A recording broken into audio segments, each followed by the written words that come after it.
Até a morte lhe obedece. Jesus provou durante o seu ministério que ele é Deus.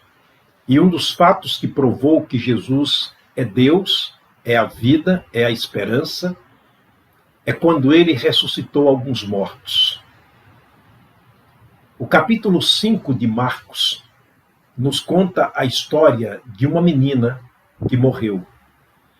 O coração de pai, triste, as suas esperanças perdidas, mas Jesus estava ali e ele provou que a morte lhe obedece quando ele ressuscitou aquela menina.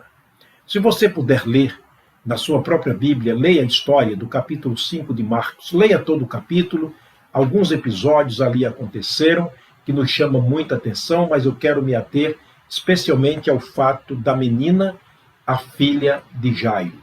Jairo era um líder da sinagoga daquela região, um dos principais da sinagoga daquela região. Jesus passava por ali, diz os versos 21 a 24, do capítulo 5 de Marcos, que num dado momento Jesus entre a multidão, aproxima-se de Jesus aquele homem chamado Jairo, e ele trazia na sua vida um pedido, trazia naquele momento um pedido de urgência.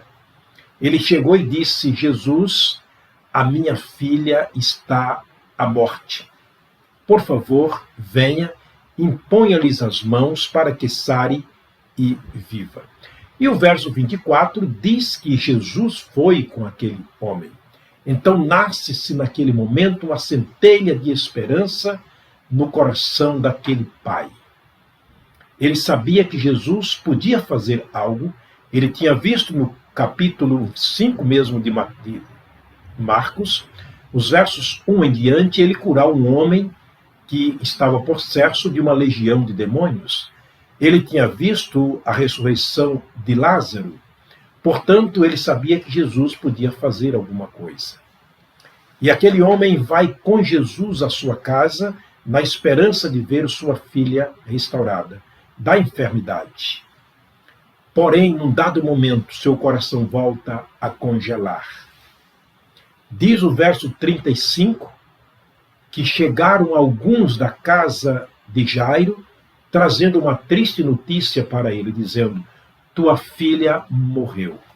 Não incomodes mais o mestre. Você imagina, só o coração de pai, quem é pai, sabe disto. Uma menina de 12 anos, com certeza muito querida do pai, da mãe, da família, e agora a notícia de que ela estava literalmente morta. O que poderia ser feito neste momento? Jesus vai nos ensinar nesse texto 8 lições preciosíssimas para a nossa vida. O capítulo 11, versículo 29 de Mateus, Jesus nos chama a atenção e nos faz um desafio. Ele disse: vinde e aprendei de mim, que sou manso e humilde de coração, e achareis descanso para as vossas almas. Então, vamos aprender com Jesus? Vamos ver quais as lições preciosas que ele tem para nós quando passarmos por esses momentos difíceis da nossa vida? Ele é maior que a morte. Sim. A primeira lição que Jesus nos ensina neste momento é que ele se importa. Ele se importa com aqueles que passam por momentos críticos na vida. Diz o verso 36 que Jesus ouviu aquele homem, que Jesus atendeu aquele homem, e ele foi com ele. No versículo 34, diz que ele foi com aquele homem. Olha, no capítulo 10, versículo 10 de João, Jesus declarou dizendo: eu vim para que tenham vida e a tenham em abundância. Ele estava em pleno exercício desta função, de trazer vida àqueles que não a tinham. João capítulo 11, versículo 25 e 26, um texto muito conhecido, Jesus fez uma declaração contundente diante da morte. Ele disse: eu sou a ressurreição e a vida. Aquele que crê em mim, ainda que esteja morto, vai viver. O verso 36, ele diz, verso 26, ele diz: todo aquele que vive e crê em mim nunca morrerá. Todo aquele que crê em mim, ainda que esteja morto, viverá. Ou seja, nunca morrerá. Jesus realmente podia e pode fazer algo além das nossas expectativas. Ele pode trazer vida aos mortos e a morte lhe obedece. A segunda lição que Jesus quer nos dar aqui é sobre a importância da fé. Jesus agora se volta para aquele homem no verso 36.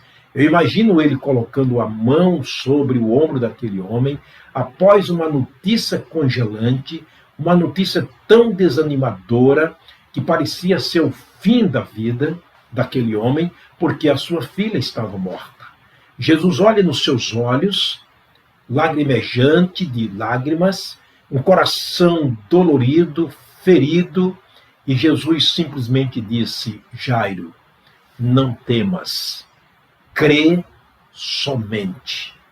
Jesus não pediu que ele se acalmasse, Jesus não pediu que ele corresse a socorrer a sua esposa, Jesus não pediu que vamos reunirmos aqui e fazermos uma oração. Não, ele disse para Jairo: crê somente. Ele está nos mostrando aqui a importância da fé. O capítulo 11, versículo 1 de Hebreus, escreveu o escritor, movido pelo Espírito Santo, dizendo o seguinte: porque a fé é o princípio das coisas que se esperam e a prova daquelas que a gente não está vendo. Ora, Jesus falou isso para aquele homem. Você precisa crer para ver as coisas acontecendo. Você espera a cura da sua filha, você vai ver a ressurreição dela. Portanto, a fé é o fundamento das coisas que nós esperamos, mas ela é a prova daquelas que não se está vendo. Uma terceira lição que Jesus nos ensina é que para Deus, em Jesus, nada é impossível. No capítulo 19, versículo 26 do Evangelho de Mateus, Jesus afirmou dizendo: isto para os homens pode ser impossível, mas para Deus tudo é possível. Uma quarta lição que Jesus nos ensina neste episódio é que em Jesus tudo é possível àquele que pode crer nele. Está escrito em Marcos capítulo 9, verso 23, Jesus lhes disse: se tu podes crer, tudo é possível ao que crê. Ele condiciona o tudo é possível àquele que pode crer. Ele disse: se tu podes crer, tudo é possível ao que crer. Ele disse que tudo quanto pedirmos a Deus em nome de Jesus, dentro da perfeita vontade de Deus, há de acontecer. Uma quinta lição que Jesus nos ensina é que sem fé, sem a fé verdadeira, é impossível. O capítulo 11, versículo 6 de Hebreus, o escritor escreveu dizendo: sem fé é impossível agradar a Deus. No campo da salvação, é impossível que alguém seja salvo sem crer. O capítulo 16, o capítulo 3, versículo 16 de João, está escrito: porque Deus amou o mundo de tal maneira que deu o seu Filho unigênito, para que todo aquele que nele crê não pereça, mas tenha a vida eterna. Versículo 18, ele diz: portanto, aquele que crê tem a vida eterna, não entrará em condenação, mas aquele que não crê já está condenado. O verso 36 diz que aquele que crê verá a vida, mas o que não crê não verá a vida, mas sobre ele permanece a ira de Deus. Portanto, quando Jesus disse para aquele homem pai Jairo: não temas, crê somente, ele disse: a fé é tão importante que você pode ver aquilo que você nunca viu e pode ver aquilo que ninguém pode fazer.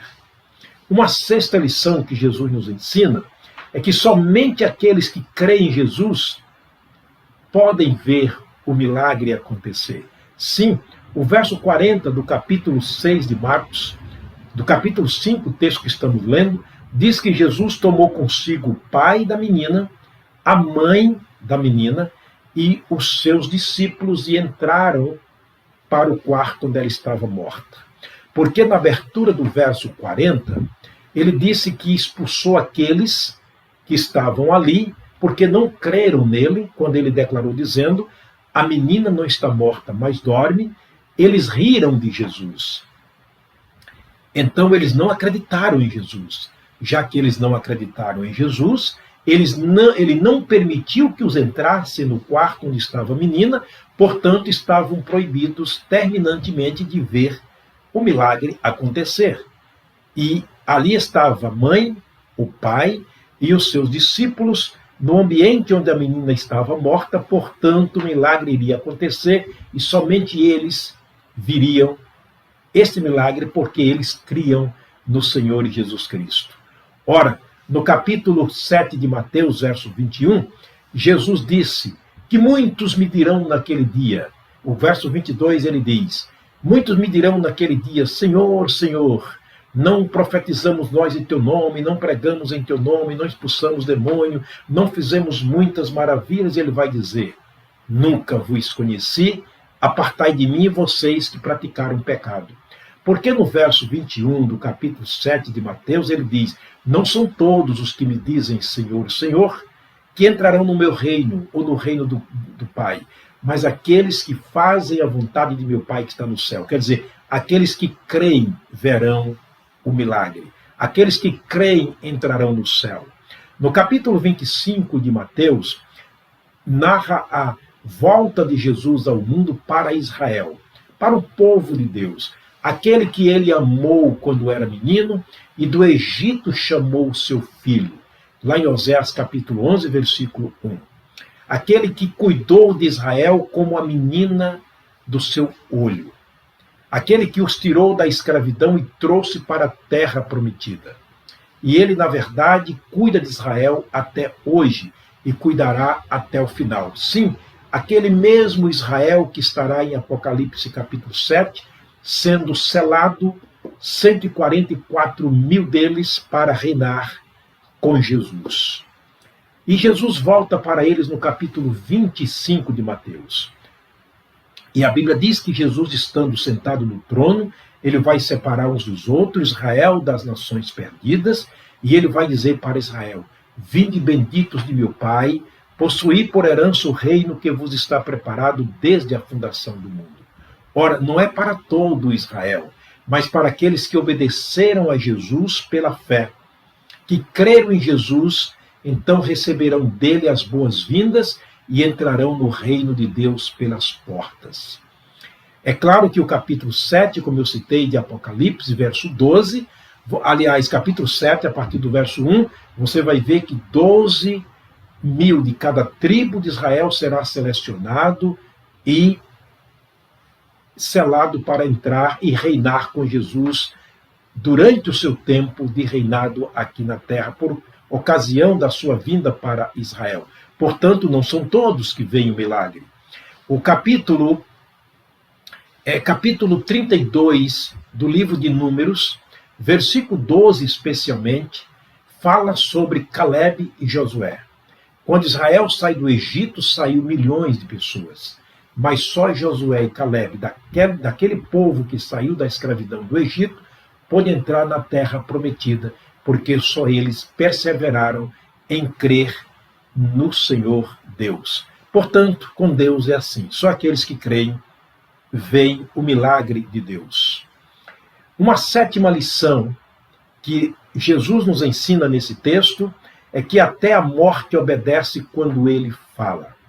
O capítulo 5, volto de novo ao capítulo 5 de Marcos, especialmente versos 41 e 42, a abertura do verso diz o seguinte: e tomando a mão da menina, disse-lhe, Jesus está falando, Jesus tomou a mão da menina e lhe disse, Talita cumi, que traduzido é, menina, a ti te digo, levanta-te.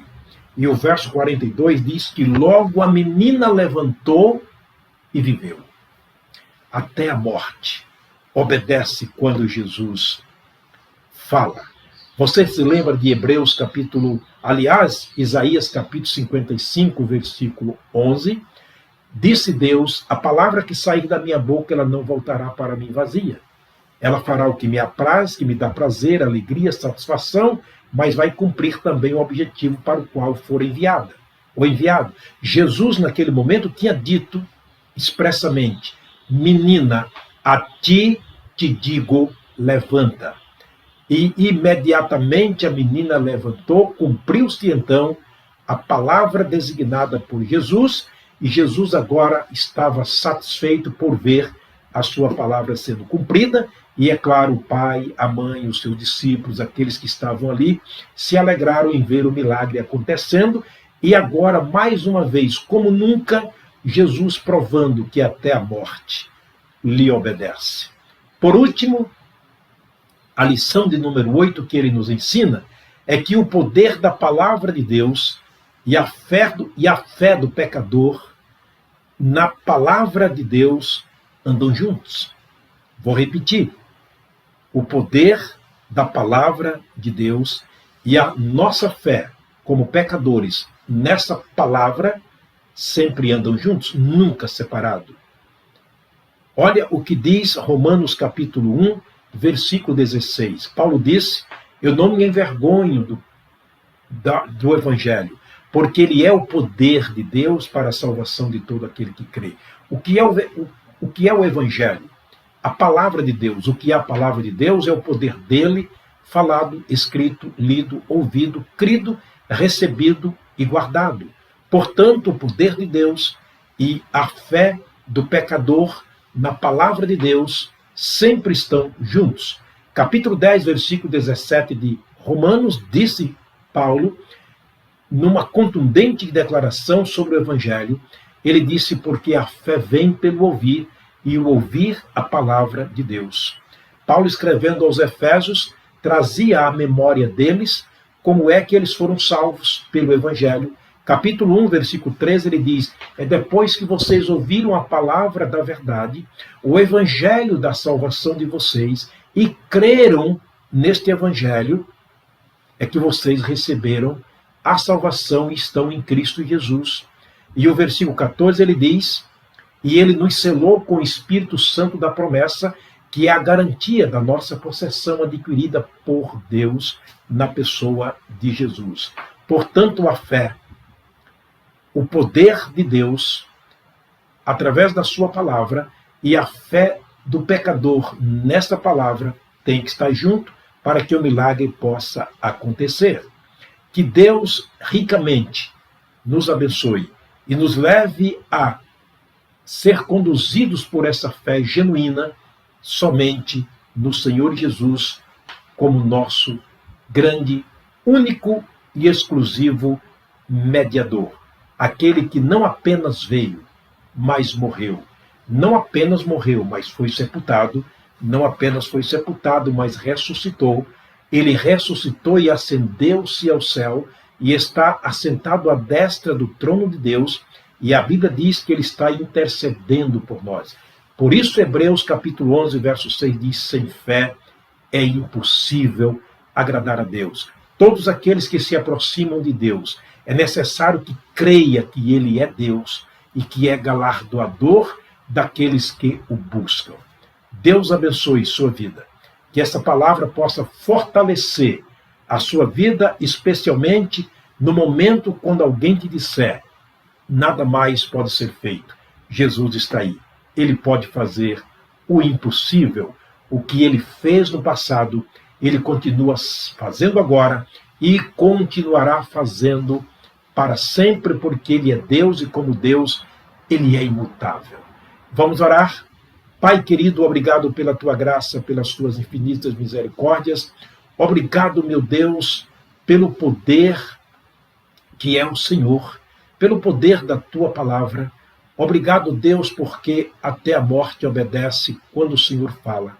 Por isso pedimos que o Senhor esteja falando de maneira irresistível ao coração daquela pessoa que ainda não conhece Jesus como Salvador, que continua amortecida, ó Deus inerte, sem a vida que o Senhor Jesus trouxe para nós. Que neste momento a salvação possa acontecer em sua vida. Fala àqueles que passam por momentos tristes, desanimantes, por acontecimentos na sua vida que lhes fez triste. Que o Senhor esteja alegrando os seus corações através da tua presença, pelo teu poder, por meio da tua palavra, no nome de Jesus. Amém. Deus te abençoe, Deus te guarde. Um forte abraço. Eu te aguardo na próxima mensagem, se o Pai do céu nos permitir.